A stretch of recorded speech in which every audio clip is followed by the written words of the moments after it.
അപ്പോൾ കൂട്ടുകാരെ വീഡിയോ ആരും സ്കിപ്പ് ചെയ്ത പോലെ നമ്മുടെ ഈ വീഡിയോ ഒന്ന് കണ്ടോക്ക്. നമുക്ക് കിട്ടിയ ഒരു കിടിലൊരു ക്ലിപ്പാണ്. അപ്പോൾ നമ്മൾ അതിന് മുമ്പ് ഞാൻ ജസ്റ്റ് ഒരു 1 HP എടുത്തൊരു ക്ലിപ്പ് ഞാൻ ആദ്യം തന്നെ പ്ലേ ചെയ്യുക. എന്നെ അടിച്ച് പണ്ടം കലക്കി, എന്നിട്ട് ഞാൻ അവനെ ഒരു തുള്ളി ലൈഫിൽ അവനെ അടിച്ചിട്ട ഒരു വീഡിയോ ആണ്. അപ്പോൾ അതൊന്ന് കണ്ടോക്ക്. അതിനുശേഷം നമുക്ക് 1v3 കാണാം.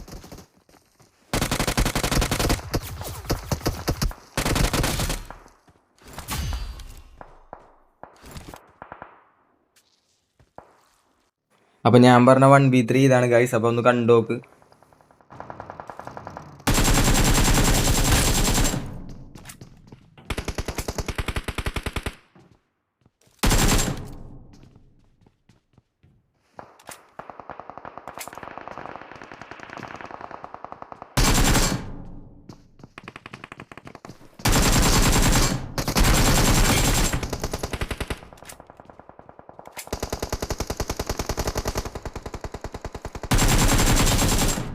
അപ്പോൾ എൻ്റെ വീഡിയോസൊക്കെ കാണുന്ന എല്ലാവർക്കും നന്ദി. അപ്പോൾ എൻ്റെ വീഡിയോസൊക്കെ ഇഷ്ടപ്പെടുകയാണെങ്കിൽ പരമാവധി ലൈക്ക് ആൻഡ് സബ്സ്ക്രൈബ് ചെയ്യാൻ മറക്കരുത്. അപ്പോൾ എല്ലാവരും എന്നെ സപ്പോർട്ട് ചെയ്ത് നമ്മുടെ സ്വപ്നത്തിലേക്ക് വളരാനായിട്ട് സഹായിക്കണം.